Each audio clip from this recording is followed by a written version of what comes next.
Hello दोस्तों, कैसे हैं आप सब। आशा है कि आप सब अच्छे ही होंगे।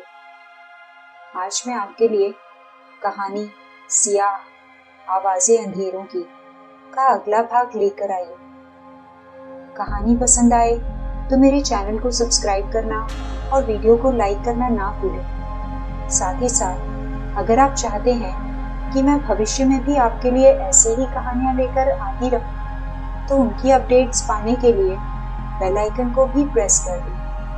तो चलिए शुरू करते हैं। पिछले भाग में आपने सुना कबीर और आशिता ये महसूस करते हैं कि सियाह की किताब में जो कुछ भी लिखा है वही सब उनके इर्द गिर्द भी मंडरा रहा है। कबीर उसे किताब बंद करने को बोलता है। तभी बाहर से कुछ आहट आती है। वो उसी बेडरूम से आई थी जो किचन के ठीक ऊपर था। कुछ इसी तरह की आहट उन दोनों ने तब भी सुनी थी जब वो नीचे किचन में थे। वो उसे नजरअंदाज करते हैं और सियाह की किताब को पढ़ते हैं। वो उसमें एक नरपिशाच की कहानी पढ़ते हैं और समझ जाते हैं कि उनके घर के बाहर मंडराता साया जिसने गौरव को मारा था एक नरपिशाच है। तभी वहां उनकी मदद को एक पुलिस वाला पहुंचता है। आशिता ने इसी घर की लैंडलाइन से पुलिस को कॉल किया था जो शायद कनेक्ट हो गई थी। वो पुलिस इंस्पेक्टर आशिता का एक्स बॉयफ्रेंड निकलता है। कबीर उसे वैम्पायर के बारे में बता ही रहा था जब वो पिशाच उसके सब इंस्पेक्टर को मारकर घर के अंदर फेंक देता है। आशिता उस इंस्पेक्टर के बारे में कबीर को बताती है जिसका नाम वेद था। फिर किचन में चली जाती है।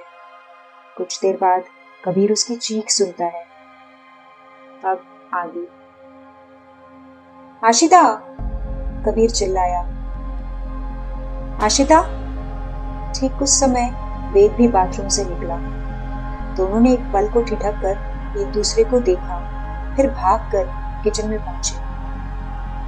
तुम ठीक तो हो? कबीर जल्दी से बोला। आशिता मुंह खोले किचन की छत को देखे जा रही थी और बहुत डरी हुई लग रही थी। अरे बोलो भी, वेद बोला। वो अपने व्यवहार में रूखापन जरूर दिखा रहा था, मगर साफ नजर आ रहा था कि उसे भी आशिता की चिंता थी। कबीर, फिर ऊपर से आवाज आई थी, आशिता ने डरे स्वर में कहा। क्या? कबीर ने भी ऊपर देखा। क्या हुआ? कैसी आवाज? वेद ने भी ऊपर देखते हुए पूछा। मगर ये जानने के बाद कि वो कभी आशिता का बॉयफ्रेंड था, अब कबीर उसके पुलिस होने की जरा भी धौंस नहीं खा रहा था। उसने उसे नजरअंदाज किया। आशु, आवाज आई भी तो क्या? हमने पहले भी तो तय किया था ना कि हम इसे इग्नोर करेंगे। बेबी चलो बाहर, कबीर जानबूझकर उसके करीब आता हुआ बोला। इससे वेद बिफर गया। अरे ओ बेबी, शोना बाबू, चिंटू पिंटू, कुछ पूछ रहा हूं मैं। कैसी आवाज सुनी थी यहाँ? वेद ने घुड़कते हुए कहा। वो ऊपर कमरे से कुछ खटर पटर की आवाजें आ रही थी। पहले भी कई बार आ चुकी हैं। किचन के ठीक ऊपर जो बेडरूम है, हम वहां जाकर देख भी चुके हैं, लेकिन वहां कुछ नहीं मिला। वो कमरा खाली है, कबीर एक सांस में बोल गया। वेद वहां से निकला और सीढ़ियों की तरफ बढ़ा। कबीर आशिता को सहारा देता हुआ ले आया और डाइनिंग टेबल की एक कुर्सी खींचकर उस पर बैठा दिया। वेद रुको, ऊपर मत जाओ, आशिता कमजोर कंपित स्वर में बोली। वेद रुक गया और कबीर ने कुछ नापसंदगी से आशिता को देखा। कबीर, इस बार ना ये आवाज खटपट जैसी नहीं थी, वो डरती हुई बोली। क्या? तो फिर क्या थी? कबीर चौंका। वेद भी अब वापस आकर खड़ा हो गया था। उसके चेहरे पर भी उलझन दिख रही थी। मैं किचन में गई और पानी की बोतल निकाली और क्या? एक आवाज आई कि मुझे भी पानी चाहिए, आशिता बोली और कांप गई। क्या? कहां से आई?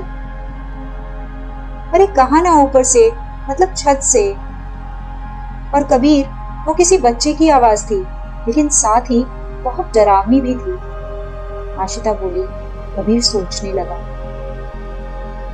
यार ये सब क्या हो रहा है? घर के बाहर वो शैतान घूम रहा है। चलो मैं समझ गया, अब कोई मुझे बताओ कि घर के अंदर ये सब क्या चल रहा है? वेद बोला। ठीक है सुनो, कबीर ने बोलना शुरू किया। नहीं तुम वैक्यूम क्लीनर की तरह बोलते हो। आशिता तुम बताओ, वेद ने कहा।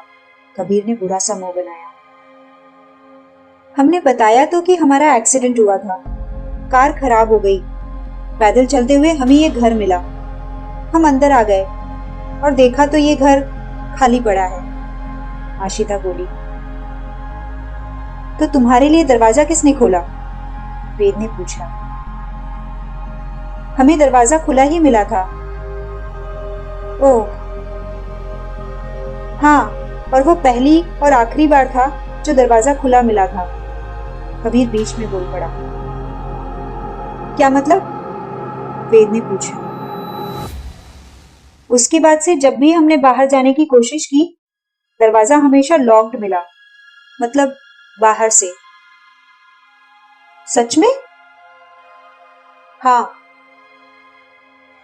मगर तुमने तो कहा था कि तुम्हारे बाद एक कपल और भी आया था यहाँ, वही जिसे उस बाहर घूमते शैतान ने मारा। तो अगर तुमने दरवाजा खोला ही नहीं तो वो अंदर कैसे आए? कबीर और आशिता ने एक दूसरे को देखा। दोनों के ही समझ में नहीं आ रहा था कि इस खिचपिच को कहां से समझाना शुरू करें। अरे क्या हुआ, बताओ भी, कोई घपला तो नहीं है ना? बहुत बड़ा घपला है और हम खुद उसमें फंसे हुए हैं, कबीर कड़वाहट से बोला। देखो, पहेलियां ना बुझाओ, साफ साफ कहो। घपला ये है कि अगर हम उस कपल के लिए दरवाजा न भी खोलते ना, तो भी वो कहीं ना कहीं से आ ही जाता, क्योंकि उसे आना था, क्योंकि वो नॉर्मल लोग नहीं थे। तो क्या थे? कैरेक्टर्स। और हम सब इस समय कहानियों के बीच फंसे हुए हैं, उन कैरेक्टर्स के बीच फंसे हुए हैं। आशिता खींचती हुई बोली। वेद उसे घूरने लगा। साफ दिख रहा था उसे उनकी कही बातों पर जरा भी यकीन नहीं था। देखो, इसका तो मुझे थोड़ा और पता है, वो आशिता की तरफ इशारा करता हुआ बोला। पर तुमको क्या हुआ? आशिता ने उसे आंखें तरेर कर देखा। क्या पता है तुम्हें? कबीर शशंकित भाव से बोला।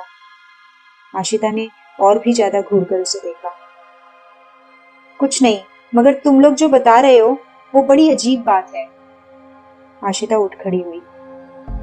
चलो आओ मेरे साथ और अपनी आंखों से सब देखो। कहाँ? ऊपर, वही इन सारी समस्याओं की जड़ मौजूद है। यार, ऐसा कैसे है कि इस घर में कोई नहीं? इतने बड़े घर में कोई भी नहीं? वेद हर तरफ पुलिसिया अंदाज में जांच पड़ताल करता हुआ बोला। वो तीनों ऊपर आ गए थे और वो ही सारे खाली बेडरूम वेद ने भी देखे। यहाँ आओ, इस आखिरी बेडरूम में, बोलकर आशिता उसी कमरे में आ गई जहां सियाह की किताब मौजूद थी। ये क्या है, लालटेन? तुम्हें बस ये लालटेन अजीब लग रही है? वो सियाह की किताब उठाती हुई बोली। नहीं, वैसे सब कुछ अजीब है यहाँ तो, लेकिन ये कमरा तो सूना नहीं लग रहा। यहाँ कोई रहता है क्या? ये भी खाली ही मिला था क्या? वेद ने पूछा। हाँ, पर तुम्हारी ही तरह हमें भी लगा था कि शायद यहाँ जरूर कोई रहता है, पर अब तक तो कोई नहीं मिला है, कबीर ने कहा और उसे बैठने का इशारा किया। वो दोनों भी बैठ गए तो आशिता ने वो किताब उसके सामने कर दी। ये देखो, पढ़ो इसे। ज्यादा डिटेल में जाने की जरूरत नहीं, सरसरी तौर पर पढ़ लोगे तो भी चलेगा। वेद ने सहमति में सर हिलाते हुए किताब ले ली और वो कहानी पढ़ने लगा जिसका नाम बिहाइंड द हाउस था। तो इसका क्या मतलब था? वो किताब बंद करते हुए बोला, इस कहानी में तुमने जिस वैम्पायर के बारे में पढ़ा ना, वो जो चौकीदार के बेटे के जरिए जी उठा था, वो वही है जो कुछ देर पहले हमें दिखा था, जिसने तुम्हारे सब इंस्पेक्टर को भी मार डाला, जिसने गौरव को मारा, वो इसी कहानी से आया है। गौरव? वेद ने पूछा। वो कपल जो यहाँ आए थे, वो भी यही इसी किताब से आए थे। ये देखो, ये उनकी कहानी है। आशिता उस किताब को दोबारा खोलती और एक खास पन्ने पर ठहरती हुई बोली, गौरव और अनन्या, एक कपल जो एक दूसरे को चीट कर रहा था, मगर एक दूसरे के मंसूबों से अनजान भी था। हमारे सामने ही गौरव ने अनन्या को शूट कर दिया। क्या? पर तुमने तो कहा था कि वो वैम्पायर। उसने बस गौरव को मारा था, मगर गौरव की वाइफ मतलब अनन्या को खुद गौरव ने मारा। वेद ने फिर एक नजर उस कहानी पर डाली, फिर गुस्से से किताब बंद करके मेज पर डाल दी। ये क्या ड्रामा है यार, ऐसा कहीं होता है? वो खींचा। हम भी तो पिछले कई घंटे से इसी का पता लगा रहे हैं और कुछ भी समझ नहीं पा रहे हैं। कैसे, आखिर कैसे कहानियां जिंदा हो सकती है? कबीर अपना माथा ठोकता हुआ बोला। वेद भी बहुत देर तक सोचता रहा। तो अब क्या किया जाए? वेद बोला। बस सुबह होने का इंतजार। कम से कम धूप निकलने से उस वैम्पायर से तो पीछा छूटेगा। कब से हम यही तो करने की कोशिश कर रहे हैं, लेकिन एक के बाद एक पंगे गले पड़ते ही जा रहे हैं। आशिता उस मेज पर मुक्का मारती हुई बोली। अच्छा, तो पंगे मतलब? अभी वेद बोल ही रहा था जब बाहर से फिर वही खटपट की आवाज आई। कुछ देर को सबका ध्यान उधर हो गया। अब समझे? पंगे मतलब ये। कबीर ने अंगूठे से बाहर उस आवाज की तरफ इशारा किया। ये आवाज बहुत देर से हम सुन रहे हैं। पहली बार किचन में थी तब सुनी थी, तब से बार बार सुनाई दे रही है। अभी नीचे इसी आवाज की जगह कोई डरावना बच्चा बोल रहा था और मुझसे पानी मांग रहा था। आशिता स्पष्ट रूप से झुरझुरी लेती हुई बोली। तो ये आवाज पता नहीं किसकी है, होगी कोई बेहुदा कहानी इसी किताब की। अब कौन ढूंढे? कबीर नफरत से उस किताब को देखता हुआ बोला। मैं अभी आई, आशिता थकी हुई आवाज में बोली और कमरे के बाथरूम में चली गई। पीछे वेद और कबीर के बीच एक बोझिल खामोशी छा गई। एक आशिता का पति था तो दूसरा उसका भूतपूर्व प्रेमी। कुछ देर तक तो दोनों एक दूसरे से नजरें मिलाने से कतराते रहे। फिर कबीर ने झिझकते हुए पूछा, नीचे तुम क्या कह रहे थे? आशिता का तुम्हें क्या पता है? तो तुम सचमुच जानना चाहते हो? वेद हल्के व्यंग से बोला। वह ड्रग्स लेती थी कभी कभी कॉलेज में, और तब यह बात सिर्फ मैं जानता था। वैसे तुम्हारी शक्ल बता रही है कि आज भी बस मैं ही जानता हूं। वेद कबीर को गौर से देखता हुआ बोला। आशिता के बारे में वो सुनकर कबीर सच में हैरान रह गया था। रिलैक्स, इससे कोई फर्क नहीं पड़ता। यह बात अपनी जगह सच है ही कि वह बहुत समझदार और दुनियादार लड़की है। खुद को खुशकिस्मत समझो, वेद कुछ रूखे स्वर में बोला। और तुम दोनों के बीच जो भी था वो हम दोनों का पास्ट है। अब मैं भी शादीशुदा हूं। Oh nice. कबीर अब साफ साफ राहत में लग रहा था। हाँ, यही नहीं, मेरी तो एक बेटी भी है, मतलब थी। वेद फर्श को घूरते हुए बोला। कबीर को उसकी बात कुछ अजीब लगी, लेकिन वह इसके बारे में कुछ कहता इससे पहले ही आशिता वापस आ गई। वह एक रुमाल से अपना चेहरा पोंछ रही थी। उसके बाल भी कुछ भीगे हुए थे। आगे उनमें से कोई भी कुछ कहता इसके पहले वही खटपट की आवाज फिर से हुई। देखो यार, पुलिस वाला हूं मैं, ऐसे हाथ पर हाथ धरे तो नहीं बैठ सकता। मैं जा रहा हूं घर की तलाशी लेने, मतलब थोड़ा और बारीकी से। तब तक अगर तुम इस किताब में खटर पटर का रहस्य ढूंढ सको तो ढूंढो, बोलकर वेद उठा। वेद, ध्यान से, घर के बाहर कदम मत रखना, आशिता बोली। हाँ, किसी खुली खिड़की के पास खड़े होकर ताजी हवा खानी हो तो बात अलग है, कबीर कुछ मजाकिया लहजे में बोला। आशिता ने उसके हाथ पर धीरे से मारा। वेद हंसा और वहां से चला गया। सबसे पहले उसने उसी बेडरूम का मुआयना किया जो किचन के ठीक ऊपर स्थित था, मगर वो हमेशा की तरह खाली था। ये क्या, तुम सच में उस कहानी को ढूंढने जा रही हो? पीछे कबीर ने कहा जब आशिता ने दोबारा वह किताब उठा ली। क्या बार बार मैं एक ही बात दोहराती रहूं? तुम बताओ, हम और कुछ कर सकते हैं? आशिता बोरियत से बोली और किताब के पन्ने पलटने लगी। अब करने को तो बहुत कुछ कर सकते हैं, कबीर अर्थपूर्ण ढंग से बोला, कंधे उचका दिए। आशिता ने उसे घूर कर देखा। अच्छा, जरा सोचो, अभी इस किताब से निकलकर कोई डायन मुझे खा जाए तो तुम्हें इस बात का अफसोस होगा कि नहीं कि अपनी मौत से ठीक पहले मैं तुमसे बस 2 कुर्सी दूर बैठा हुआ था? कबीर मासूमियत से बोला। आशिता मुस्कुराई और उठकर उसके करीब आ गई। वह उसकी गोद में ही बैठ गई और काफी देर बाद उन्हें कुछ अच्छा होने की उम्मीद जगी। तो एक भूतिया घर में सियाह नाम के सिरफिरे लेखक की जिंदा होती कहानियों और उसके नमूने कैरेक्टर्स के बीच बैठकर तुम्हें रोमांस सूझ रहा है। वह उसकी नाक को अपनी नाक से टहोकते हुए बोली। हाँ, समझ लो ऐसा ही कुछ। और किसी ज्ञानी पुरुष ने कहा है कि रोमांस का कोई समय मुहूर्त नहीं होता, कबीर ने कहा और उसे अपने और करीब कर लिया। लेकिन वह आगे बढ़ते इसके पहले नीचे से वेद की बेहद आंदोलित आवाज आई। आशिता, कबीर, नीचे आओ तुम दोनों। अरे यार, कबीर मुंह बनाते हुए बोला। तुम मानो या न मानो, तुम्हारा ये एक्स बॉयफ्रेंड ना आज भी हमारे बीच दीवार बना हुआ है। लेकिन आशिता कुछ घबरा गई थी। कबीर, मजाक नहीं, चलो नीचे देखते हैं क्या हुआ। वो दोनों नीचे पहुंचे। नीचे एक बड़ा सा लॉन्ड्री रूम था जिसमें कपड़ों की अलमारी और उन्हें आयरन करने का सामान रखा हुआ था। एक कोने में वॉशिंग मशीन भी थी। यह वही कमरा था जहां उन्होंने उस सब इंस्पेक्टर की लाश को रखा था। मगर कहाँ है वह? यहीं तो रखा था उसे, वेद खींचता हुआ बोला। ये तुम हमसे पूछ रहे हो? हम तो हर वक्त तुम्हारे साथ ही थे ना, कबीर गुनगुनाया। अरे पर लाश खुद से तो गायब नहीं हो सकती ना। अरे तो हमें क्या पता कि लाश कहाँ गई? देखो, हमारा दिमाग वैसे ही बहुत खराब है, ठीक है?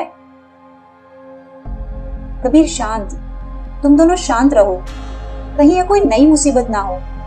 कहीं वह सब इंस्पेक्टर भी वैम्पायर में बदल गया हो तो? आशिता घबरा कर बोली। वेद कुछ चौकन्ना हो गया।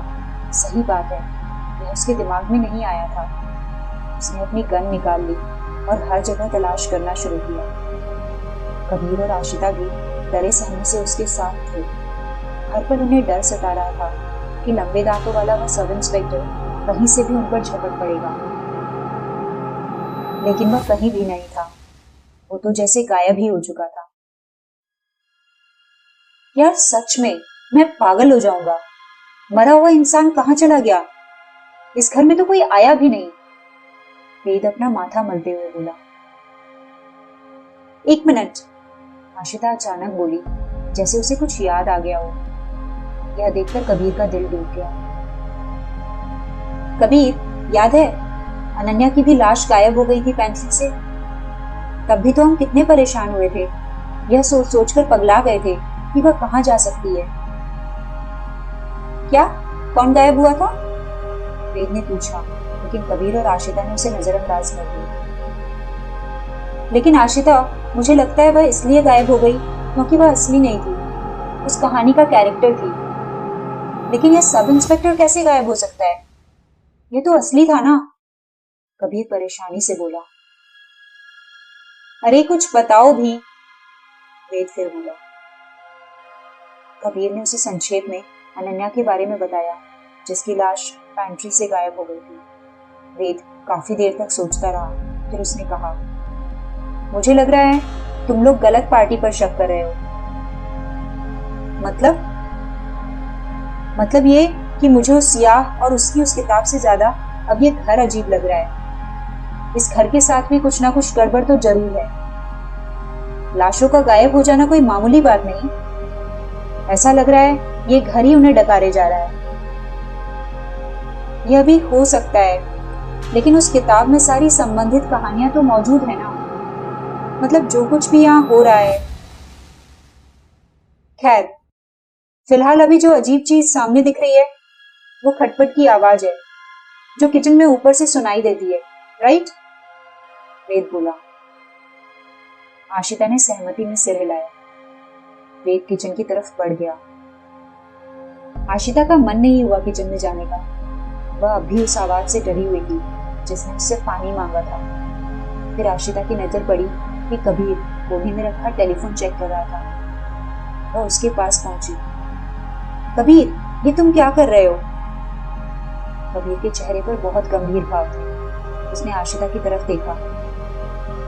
तुमने सच में इस फोन की डायलर टोन सुनी थी पुलिस को कॉल करने से पहले? नहीं तो क्यों?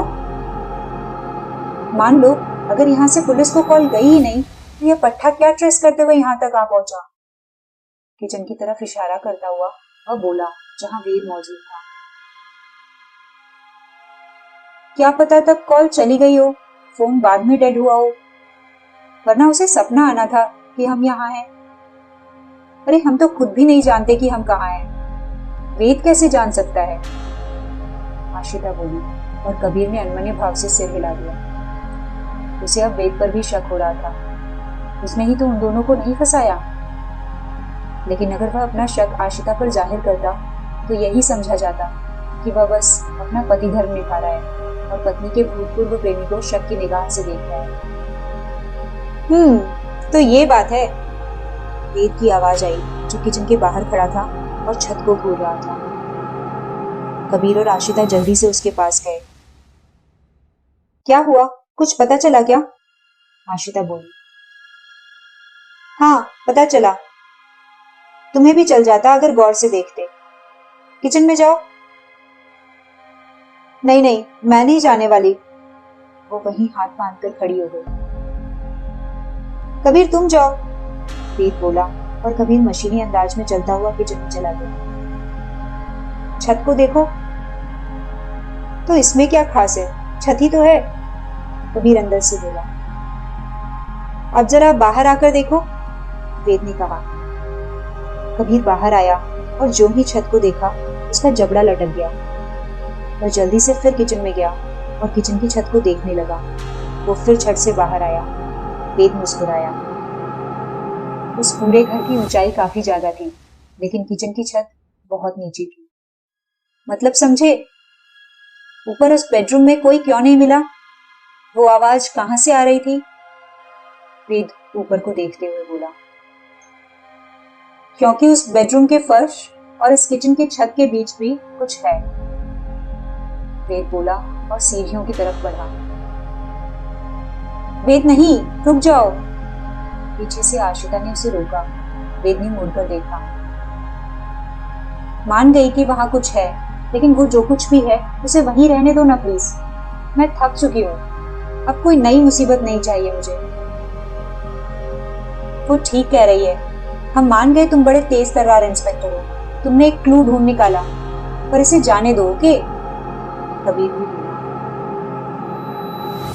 ठीक है, जाने देंगे, मगर उसके बाद क्या? वेद ने कहा। मतलब ऐसे बैठे रहने से तुम्हारी प्रॉब्लम सॉल्व हो जाएगी? अरे नहीं करनी कोई प्रॉब्लम सॉल्व। हमारा इन सब से कोई लेना देना नहीं है। हम बस सुबह होने का वेट कर रहे हैं, फिर हम यहां से चले जाएंगे। तुम अपने रास्ते, हम अपने रास्ते। वाकई? वेद व्यंग्य से बोला। हाँ, तुम यहां आए, तुमने हमारी मदद करने की कोशिश की, बड़ी अच्छी बात है। तुमने अपना काम पूरी ईमानदारी से किया। तुम बहुत अच्छे पुलिस इंस्पेक्टर हो। लेकिन अब बस। वेद चलता हुआ कबीर के बिल्कुल सामने आ खड़ा हुआ। देखो, मैं तुम दोनों को डराना नहीं चाहता, पर मेरे पास कुछ है, कुछ ऐसा जो बहुत डरावना है। बालों के गुच्छे से, किसी सूने घर से या मुंह से खून टपकाते शैतान से भी ज्यादा डरावना। ओके? क्या? कबीर सशंकित स्वर में बोला। आशिका भी उसे घूरने लगी। सुबह होने का इंतजार कर रहे हो ना तुम दोनों? अच्छा ये बताओ, ये सुबह होगी कब? क्या मतलब? अरे अपने वक्त पर ही होगी। और कबीर बोलते हुए रुक गया। उसने अपनी कलाई घड़ी पर नजर डाली, पर वो बंद थी। क्या हुआ? मेरी घड़ी तो बंद है। टाइम क्या हुआ? अरे मेरी भी बंद है। आशिका अपनी घड़ी देखते हुए बोली। और मेरी भी। वेद ने अपना हाथ आगे करके हम सबको दिखाया। मतलब एक खास समय पर आकर हम तीनों की घड़ी खराब हो गई, है ना? अब इसका क्या मतलब है? आशिका पगलाई हुई सी बोली। इसका मतलब ये है कि हम जिस चीज में फंसे हुए हैं ना, ये सब समय से परे है। शायद यहाँ समय आगे बढ़ ही नहीं रहा है। तुम दोनों शांति से सुबह के आने का इंतजार करना चाहते हो ना, पर मुझे लगता है शांति से तो वो आने से रहे। वेद सिर हिलाता हुआ बोला। क्या मतलब? कबीर बोला, जिसका अब गला सूखने लगा था। मुझे ये सब किसी गेम की तरह लग रहा है। ये जो मुसीबतें बारी बारी से आ रही हैं, शायद ये सब खत्म हो जाए तो हम इन सब से निकल सकेंगे, वरना कभी सुबह नहीं होगी। वो शैतान यूं ही करके बाहर घूमता रहेगा, हम यूं ही फंसे रहेंगे। हम ही क्यों, बदकिस्मती से कोई और आ गया तो हमारे साथ वो भी फंसा रह जाएगा, जैसे मैं फंस गया यहाँ आकर तुम दोनों के साथ। ऐसा मत कहो। आशिता का हाथ सदमे से अपने मुंह पर गया। तो बात मानो और इन चीजों का सामना करो। शायद ये हमसे कुछ कहना चाह रही है। वेद बोला और वापस सीढ़ियां चढ़ने लगा। उसके पीछे कबीर और आशिता ने एक दूसरे को देखा। दोनों को ही लग रहा था वेद सही है, लेकिन वो जो उपाय बता रहा था वो इतने भी आसान थे क्या? मन मारकर वो दोनों भी उसके पीछे चल दिए।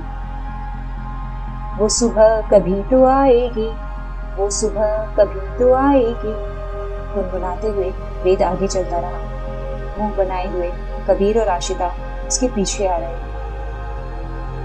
अब वो तीनों उसी बेडरूम में थे जो किचन के ठीक ऊपर था। वहां खड़े खड़े आशिता और कबीर के पांव कांप रहे थे। मतलब इस फर्श के नीचे और किचन की छत के ऊपर भी कुछ था। उनके पैरों के ठीक नीचे कुछ था। क्या था? सियाह की कहानी का एक और टुकड़ा। वेद ने धूसर रंग के फ्लोर मैट को हटाया जिसने उस कमरे के सारे फर्श को ढक रखा था। नीचे से लकड़ी का बना फर्श नजर आया। इसे तोड़ना होगा। क्या? ठीक है, पर कैसे? उन्होंने किचन स्टोर की तलाशी ली और उन्हें कुछ छोटे मोटे औजार मिल गए जो घरेलू इस्तेमाल के थे। वेद उनकी मदद से फर्श को तोड़ने लगा। कबीर भी उसकी मदद कर रहा था। कुछ देर बाद उस लकड़ी के बने फर्श में सुराख हो गया। पापा!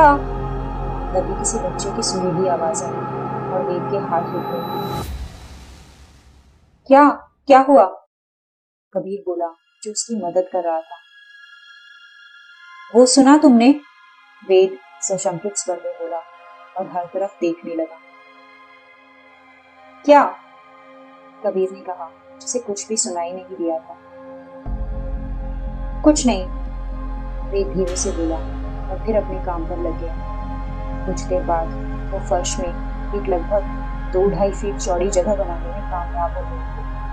कबीर ने डरते हुए अपना एक हाथ धीरे से नीचे डाला। उसके हाथ हवा ही लगी। वह उम्मीद कर रहा था कि शायद नीचे पक्का फर्श मिल जाए, लेकिन अब तो तय था कि वेद सही बोल रहा था। इस फर्श के नीचे पोल था।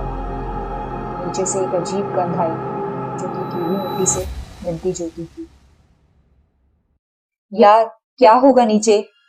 कबीर घबराता हुआ बोला। तुमने बताया था कि तुम्हारे पास टॉर्च थी? वेद ने पूछा। सहमति में सर हिलाती आशिता टॉर्च लेने चली गई। इस दौरान वेद और कबीर गड्ढे में देखने की कोशिश करते रहे, लेकिन वो तो अंधकार से भरा हुआ था, कुछ भी नजर नहीं आ रहा था।